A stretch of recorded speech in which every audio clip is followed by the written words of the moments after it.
English speaking course के day 18 में आप सभी का स्वागत है। अब तक हम सिंपल सेंटेंसेस प्रेजेंट की कैटेगरी 1 और 2 को समझ चुके हैं, पास्ट की कैटेगरी 1 और 2 को भी समझ चुके हैं। अब हम मूव करते हैं फ्यूचर की कैटेगरी 1 पे और फिर कैटेगरी 2 पे। सिंपल सेंटेंस के बारे में तो आप ऑलरेडी ये जानते हैं कि ऐसे सेंटेंसेस की हम बात कर रहे हैं जिनमें सब्जेक्ट किसी काम को कर रहा है, करता है, कर चुका है, ये सब नहीं होता। यानी कि सब्जेक्ट के बारे में सिर्फ बताया गया होता है कि सब्जेक्ट अच्छा है, बुरा है, चालाक है, नाराज है, खुश है या दुखी है। यह सब्जेक्ट सोया हुआ है, लेटा हुआ है, छिपा हुआ है, बैठा हुआ है। सब्जेक्ट के बारे में सिर्फ बताया गया होता है। अगर सब्जेक्ट किसी काम को करता हुआ बताया जाए किसी सेंटेंस में, वो सेंटेंस तो फिर टेंस के सेंटेंस हो जाते हैं। यह है सिंपल सेंटेंस। सिंपल सेंटेंस के फ्यूचर की अगर हम कैटेगरी 1 की बात करें, पहचान होती है होगा, होगी, होंगे। जैसे राहुल घर पे होगा, सब्जेक्ट है राहुल, तो राहुल के बारे में सिर्फ बताया गया है कि वो घर पे होगा। ऐसा कुछ नहीं बताया गया कि राहुल किसी काम को कर रहा है, करता है, कर चुका है। ठीक है। या वो स्कूल में होगी, हम आज शाम को साथ होंगे, या कल सुबह हम मुंबई में होंगे। तो होगा, होगी, होंगे और सभी सेंटेंसेस ऐसे जहां पे सब्जेक्ट किसी काम को करता हुआ तो नहीं बताया गया। ऑक्सिलरी वर्ब यूज होती है विल बी, और जब नेगेटिव सेंटेंस बनाते हैं तो विल नॉट बी। अफर्मेटिव में विल बी, नेगेटिव में will not be. Interrogative, negative interrogative के रूल आपको पता है। हमेशा आप जानते हैं ऑक्सिलरी वर्ब पहले आ जाती है, सब्जेक्ट से भी पहले, और नॉट जब भी किसी इंटरोगेटिव सेंटेंस में आता है तो सब्जेक्ट के तुरंत बाद आता है। यह काम हम हमेशा से कर रहे हैं। कुछ स्पेशल केसेस हैं, जैसे हर कैटेगरी में आपने देखे, ये हम डिस्कस करेंगे। इस कैटेगरी में एक चीज इंपॉर्टेंट है, समय से की जब बात होगी तो सिंस और फॉर के अलावा सिंस का यूज हम करते हैं किसी डेफिनेट पॉइंट से, और फॉर का यूज करते हैं हम ड्यूरेशन के केस में, अवधि के केस में। यह बात ऑलरेडी हम जान चुके हैं। यहां पर फ्रॉम का भी यूज होता है।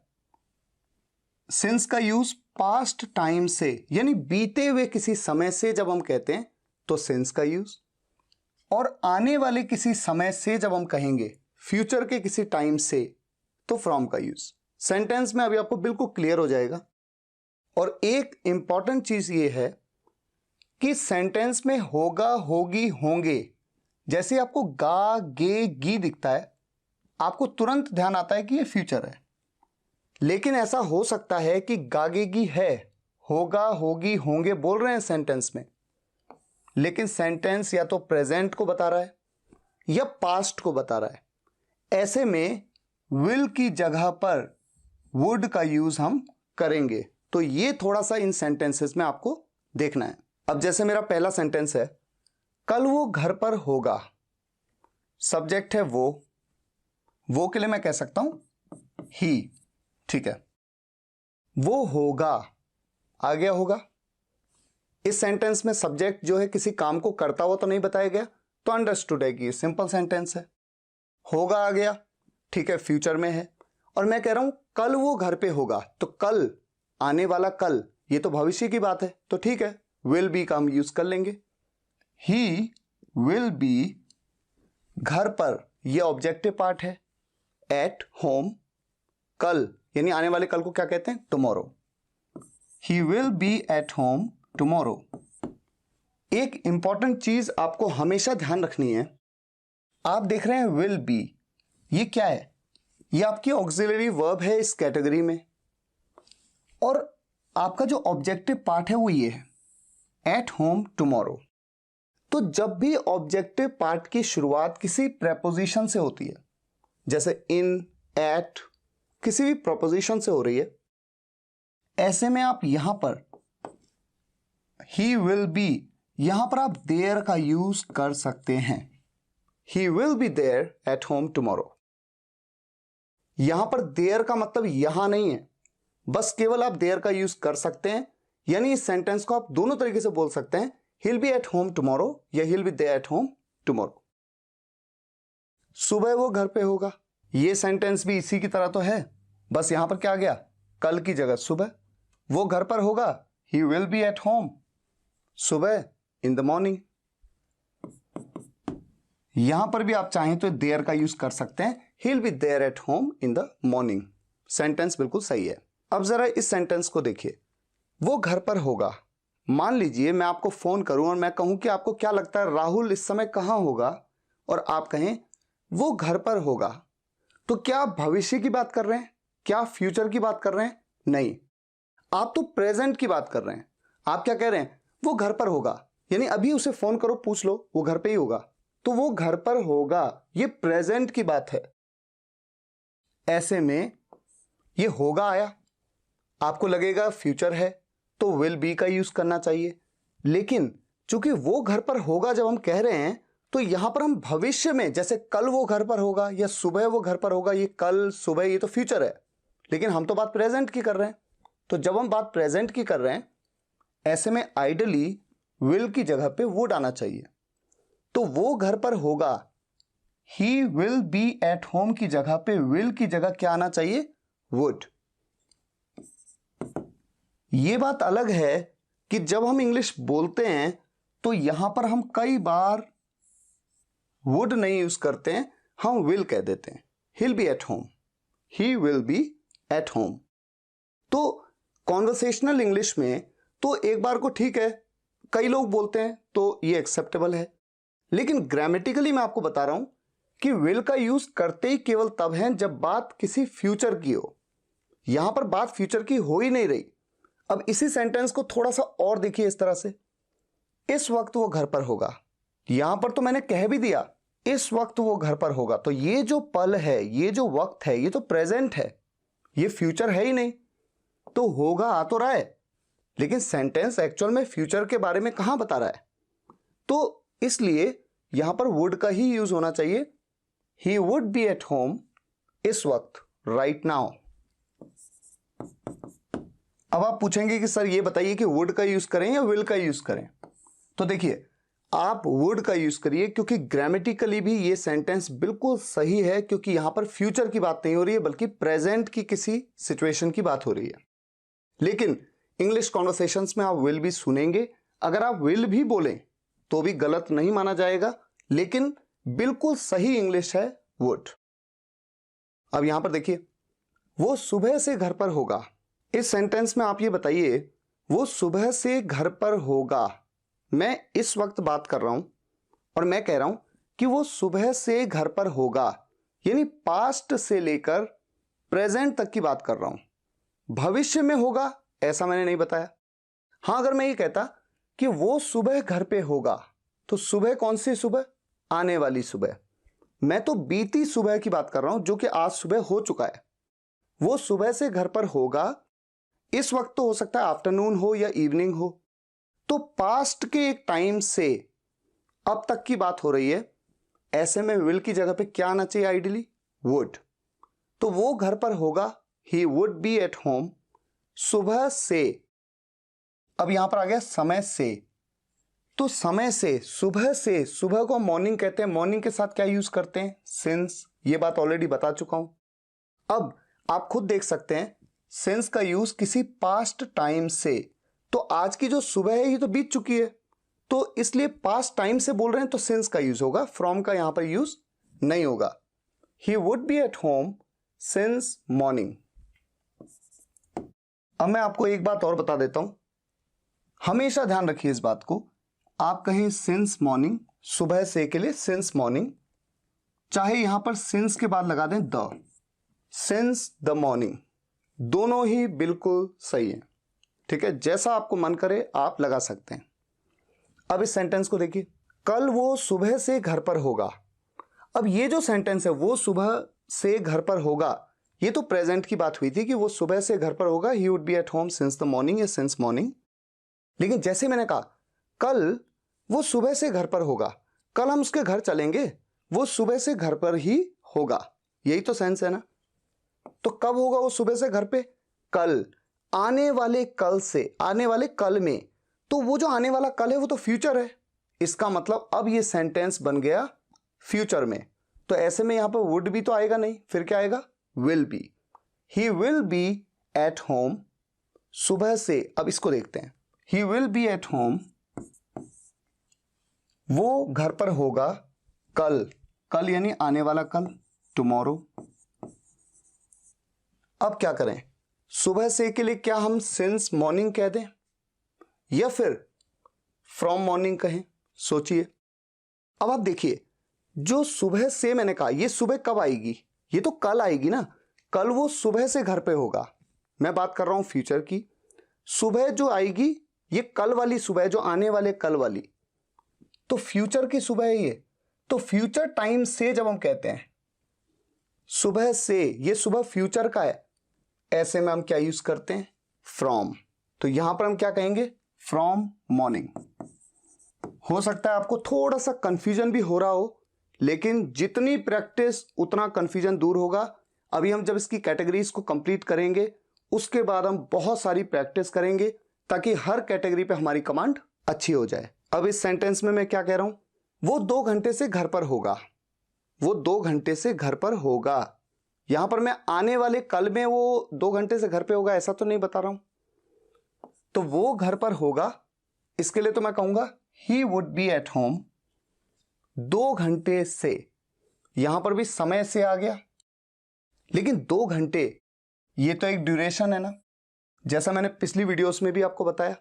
ऐसे में आप क्या यूज करेंगे? से के लिए, से के लिए फॉर। 2 घंटे से मतलब for 2 hours. He would B at home for 2 hours. अब हम मूव करते हैं हमारी अगली स्लाइड पे। कल वो घर पर होगा। तो देखिए, मैंने कहा कल वो घर पर होगा, तो ठीक है, ये तो आने वाले कल की बात हो रही है, तो होगा के लिए हम विल बी का यूज करेंगे। ठीक है, फ्यूचर की बात हो रही है। ही will B at home tomorrow. ये सेंटेंस तो पिछली स्लाइड में बनाया हमने। कल वो घर पर नहीं होगा। अब ये सेंटेंस हो गया नेगेटिव। अफर्मेटिव था, ऐसे बनाया। नेगेटिव में सिंपली यहां पर नॉट का यूज करना है, विल बी के बीच में नॉट का use. He will not be at home tomorrow. अब इंटेरोगेटिव सेंटेंस में आ जाइए। कल वो घर पर होगा की जगह हमने क्या कह दिया? क्या कल वो घर पर होगा? क्या कह दिया? शुरुआत कर दी क्या से, ये बन गया इंटेरोगेटिव। WH फैमिली मेंबर लगेगा या नहीं लगेगा? नहीं लगेगा। क्यों नहीं लगेगा? क्योंकि इस क्वेश्चन का आंसर आप यस या नो में दे सकते हैं। अगर मैं आपसे पूछूं क्या कल वो घर पर होगा, आप कह सकते हैं यस, आप कह सकते हैं नो। पहले भी समझा चुका हूं। तो यहां पर WH फैमिली मेंबर व्हाट का यूज नहीं होगा। Will he be at home tomorrow? Question mark. क्या कल वो घर पर नहीं होगा? अब ये नेगेटिव भी है और इंटेरोगेटिव भी है। Negative interrogative, will he not be at home tomorrow? अब एक छोटी सी बात मैं आपको बता दूं, जैसा मैंने पिछली स्लाइड में आपको बताया था कि यहां पर आप कह सकते हैं he will be there at home tomorrow. There का यूज कर सकते हैं। ठीक उसी तरह से आप कह सकते हैं he'll not be there at home tomorrow. He'll not be there at home tomorrow. Will he be there at home tomorrow? There का यूज देखिए at से पहले, preposition से पहले। Will he not be there at home tomorrow?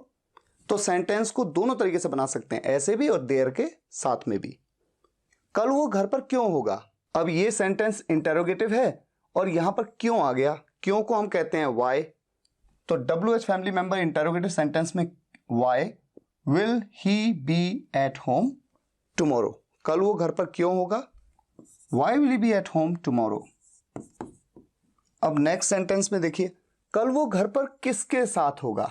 ये भी interrogative sentence है। यहां पर WH फैमिली मेंबर आ गया किसके साथ, इसको हम कहते हैं with whom।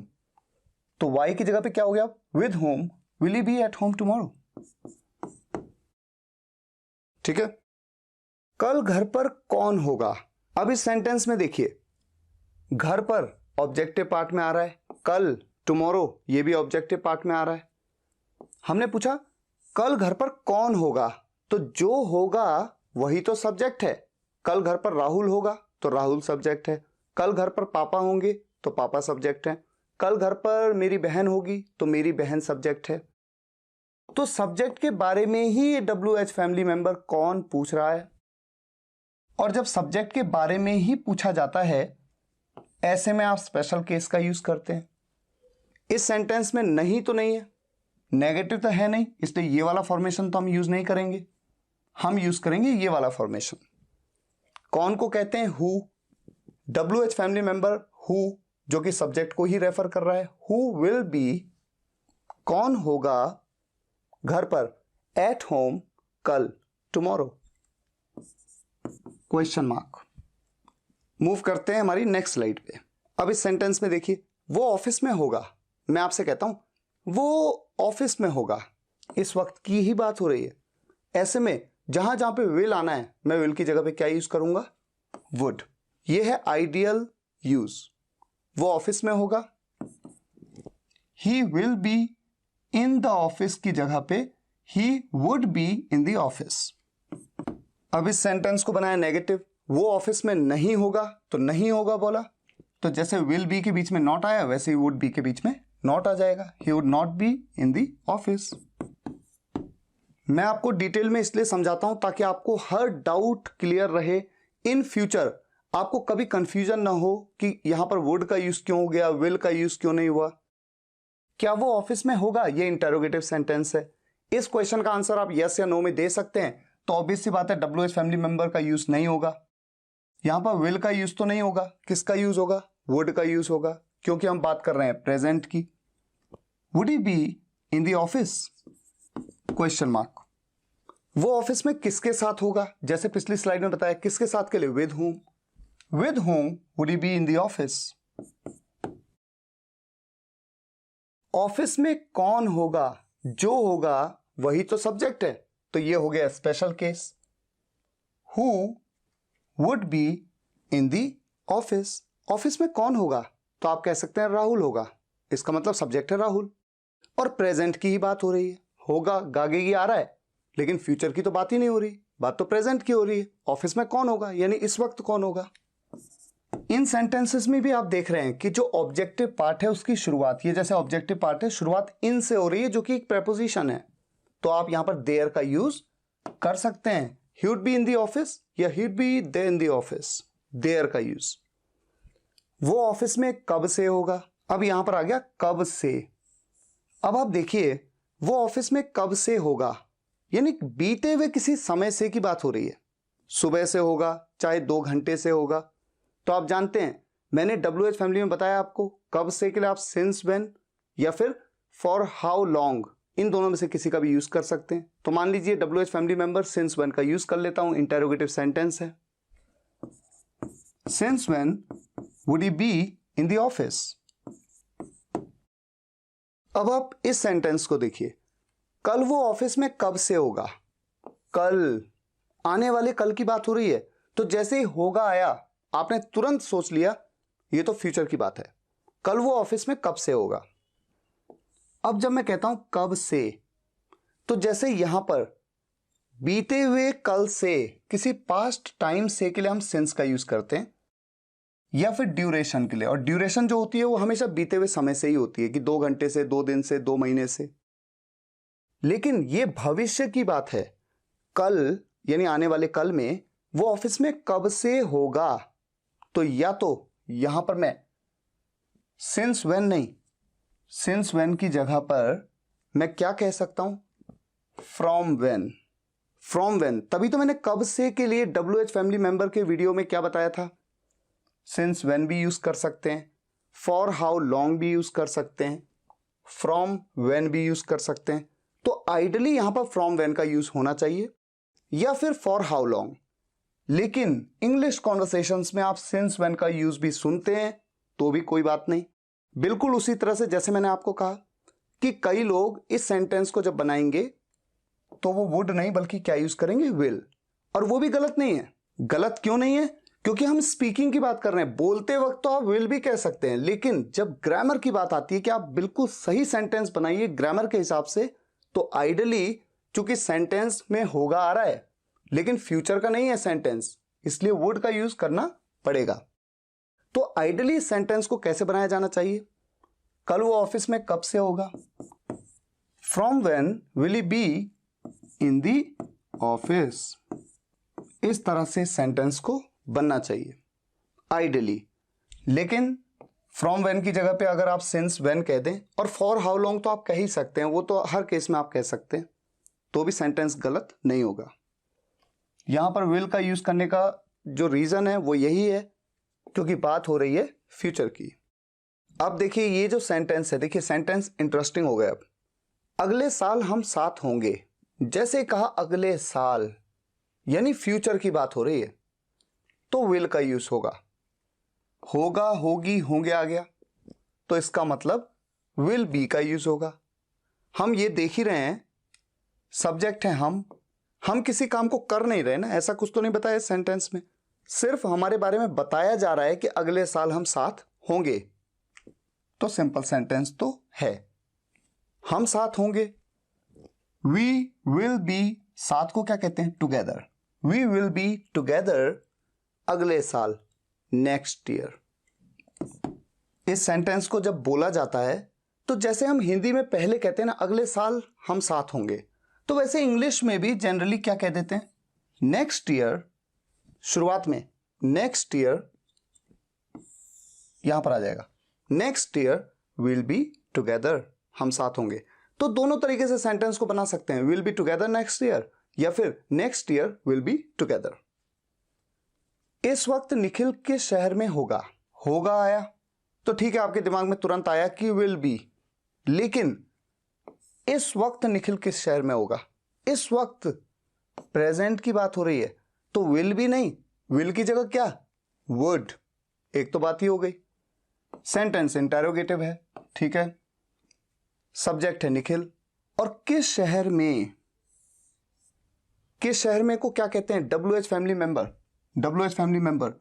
In which city, in which city होगा, लेकिन प्रेजेंट की बात हो रही है, विल की जगह वर्ड, सब्जेक्ट निखिल, बी।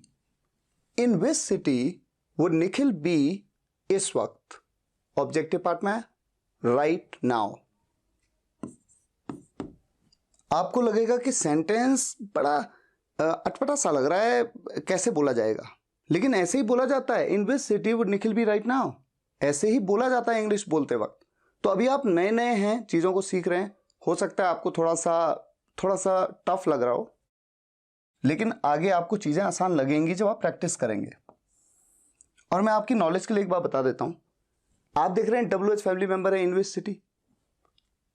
जब भी किसी WH फैमिली मेंबर की शुरुआत इंटरोगेटिव सेंटेंस में ऑब्वियसली किसी प्रेपोजिशन से होती है, तो इस प्रेपोजिशन को यहां से उठाकर सेंटेंस के एंड में ले जाते हैं। लेकिन एंड में मतलब क्या?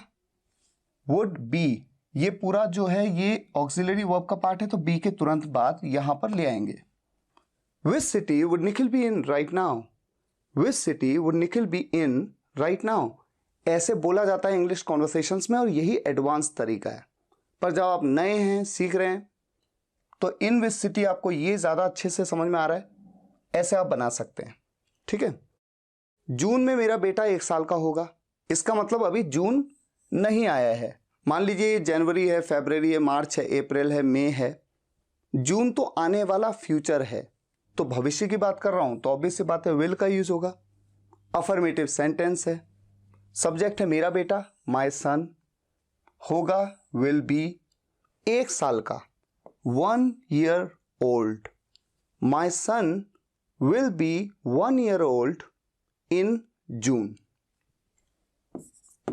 इन जून की जगह पे in the month of June ऐसे भी कहा जाता है, in the month of June. ऐसे ही आप किसी के लिए भी कह सकते हैं, in the month of January, in the month of February, in the month of March. Gym में इस समय कौन कौन नहीं होंगे? अब मैंने कहा इस समय, यानी मैं बात कर रहा हूं प्रेजेंट की, मैं भविष्य की बात नहीं कर रहा हूं, भले यहां पर होगा, होगी, होंगे आ रहा है। जिम में इस समय यानी प्रेजेंट में कौन कौन नहीं होंगे, ये एक इंटरोगेटिव सेंटेंस है। यहां पर सब्जेक्ट क्या है, किसके बारे में बात कर रहे हैं? देखिए, जिम में इस समय कौन कौन नहीं होंगे, जो नहीं होंगे वही तो सब्जेक्ट हैं। अगर मैं इस क्वेश्चन का आंसर आपको कहूं राहुल और रवि, आपने मुझसे पूछा जिम में इस समय कौन कौन नहीं होंगे, मैंने कहा राहुल और रवि नहीं होंगे, यानी सब्जेक्ट कौन हुए? राहुल और रवि। तो जब मैं कह रहा हूं कौन कौन, तो सब्जेक्ट के बारे में ही पूछा जा रहा है। और ये सेंटेंस नेगेटिव इंटरोगेटिव है, क्योंकि यहां पर नहीं का भी यूज हो रहा है, नेगेटिव है। तो कौन कौन को हम WH फैमिली मेंबर में क्या कहते हैं? हु ऑल, उसके बाद विल नॉट बी, लेकिन विल की जगह पे तो यहां पर क्या यूज करना पड़ेगा? वुड, क्योंकि मैं बात कर रहा हूं इस समय की, फ्यूचर की तो मैं बात ही नहीं कर रहा हूं। Would not be, who all would not be. अब क्या आगे क्या बचा? जिम में इस समय, who all would not be in the gym, gym में इस समय यानी राइट नाउ, या एट दिस मोमेंट भी कह सकते हैं, right now. Who all would not be there in the gym right now. और देखिए जब मैंने बोला तो बोलते वक्त मेरे मुंह से खुद क्या निकला? देयर। क्यों? क्योंकि जो ऑब्जेक्टिव पार्ट है उसकी शुरुआत प्रेपोजिशन से हो रही है, और मैंने आपसे क्या कहा, जैसे प्रेपोजिशन से होती है उससे पहले देयर का यूज करना बहुत कॉमन है। तो दोनों तरीके से सेंटेंस को बना सकते हैं, Who all would not be in the gym right now, या फिर Who all would not be there in the gym right now। अब ये है आज का होमवर्क। वो लड़का आज कहां होगा, इंटरोगेटिव सेंटेंस है। कहां, ये मेरा WH फैमिली मेंबर है, ठीक है। सब्जेक्ट है वो लड़का, किसकी बात हो रही है? उस लड़के की, वो लड़का। अब आप देखिए होगा आ रहा है, विल यूज होगा या वुड यूज होगा? यहां पर मैं कुछ कह रहा हूं, वो लड़का आज कहां होगा, यानी प्रेजेंट की बात मैं कर रहा हूं कुछ, ठीक है। कैसे इस सेंटेंस को बनाएंगे? इस सेंटेंस को बना के इस वीडियो के कमेंट्स में लिखना है आपको। मेरे पापा अगले हफ्ते जबलपुर में होंगे। अगले हफ्ते, मैं फ्यूचर की बात कर रहा हूं। कल सुबह हम सब 5 बजे से पार्क में होंगे। कल सुबह यानी आने वाले कल की बात कर रहा हूं, और 5 बजे से पार्क में होंगे। तो कल सुबह, सुबह मान लीजिए 9 बजे, 10 बजे, 11 बजे, कभी की भी बात करूं, लेकिन उस वक्त सिचुएशन ये होगी कि हम 5 बजे से पार्क में होंगे। तो वो जो 5 बजेगा, कल सुबह बजेगा जो, वो बीता हुआ कल है क्या आज के हिसाब से, या फिर आने वाला कल है? वो तो आने वाला है, क्योंकि मैं तो आज जो मैं बात कर रहा हूं, मैं तो कल की बात कर रहा हूं। तो वो जो 5 बजेगा वो भी तो कल सुबह बजेगा। तो फ्यूचर टाइम से के लिए फ्रॉम का यूज। तो थोड़ा हिंट मैंने आपको दे दिया है। तीनों सेंटेंसेस को बना करके इस वीडियो के कमेंट्स में आप लिखिए। उम्मीद है आज के इस वीडियो से आपने फ्यूचर की कैटेगरी 1 को तो समझ लिया है। और गाइस, जितने भी वीडियोस मैंने बनाए हैं और जो मैं आगे बनाऊंगा और जो मैं बना रहा हूं इस वक्त, सभी वीडियोस के नोट्स और सभी वीडियोस से रिलेटेड क्विजेस और साथ ही साथ आगे चल के प्रैक्टिस एक्सरसाइजेस भी आपको मेरे इंग्लिश स्पीकिंग कोर्स में मिलेंगे, जो कि मेरी वेबसाइट spokenenglish.guru पे अवेलेबल है। मुझे उम्मीद है आपको ये वीडियो लेक्चर पसंद आया होगा। पसंद आया हो तो वीडियो को लाइक, शेयर और कमेंट जरूर करिएगा वीडियो में कि आपको ये वीडियो कैसा लगा। मिलते हैं नेक्स्ट वीडियो लेक्चर में, तब तक के लिए टेक केयर, गुड बाय।